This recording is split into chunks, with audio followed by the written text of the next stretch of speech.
Welcome to Kamtoon. Today's tale is about Olamide, a man whose pride and greed led him down a dangerous path of betrayal. In a small village in Nigeria, Olamide and his wife, Folake, live a peaceful life.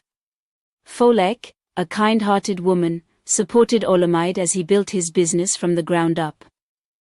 But as Olamide's fortune grew, so did his ego, and his desire for more. Olamide's business expands, bringing him wealth and influence. He begins to feel more important, attending lavish events and meeting influential people from the city. He becomes distant from Folake, who still lives a simple life in the village. Enter Adesua, a wealthy and glamorous woman from Lagos, who captures Olamide's attention. Olamide becomes enchanted by Adesua's wealth and beauty, forgetting the loyalty of Folake. To impress Adesua, he lies, telling her that Folake is just a maid in his house, a mere servant. He believes this will raise his status in her eyes. Meanwhile, Folake continues to support him, unaware of his deceit. Folake begins to notice Olamide's distance. One day, she overhears Olamide speaking to Adesua, referring to her as just the maid. Heartbroken, Folake feels the sting of his betrayal but says nothing. She knows there is a higher power she can turn to, her ancestors. Folake visits the village elder, seeking guidance and strength. Folake visits the village elder, an old wise woman who knows the ways of the ancestors.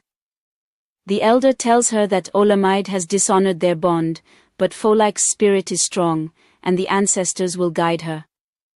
Folake is reminded of her spiritual heritage, passed down from generations, and the elder gives her a token, a small carved statue representing the strength of women.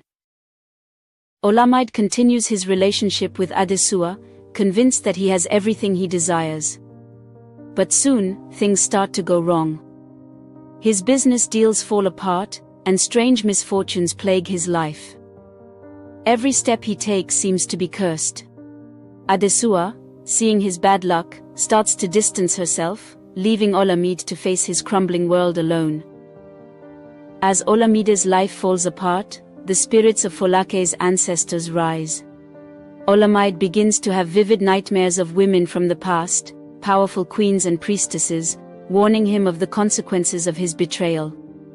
He tries to ignore them, but the visions become more intense, haunting his every move. Folake remains strong and composed, continuing her daily life with dignity. The villagers notice her quiet strength and respect her resilience. She knows that Olamide's fate is now in the hands of the ancestors, and she carries herself with the grace of a queen, knowing her worth. Olamide finally realizes the gravity of his actions. His business is ruined, Adesua has left him, and the nightmares won't stop. He returns to the village, broken and desperate for forgiveness. He finds Folake, but she is no longer the woman he once knew. She is stronger and more powerful, and the ancestors protect her. Will Olamide earn Folake's forgiveness, or has he lost her forever? The spirits watch as Olamide kneels before his queen, begging for her mercy. But Folake knows her worth now, and her decision will shape the future. Olamide learns that pride and betrayal come with a heavy price, and the story ends with a reminder: never take the ones you love for granted.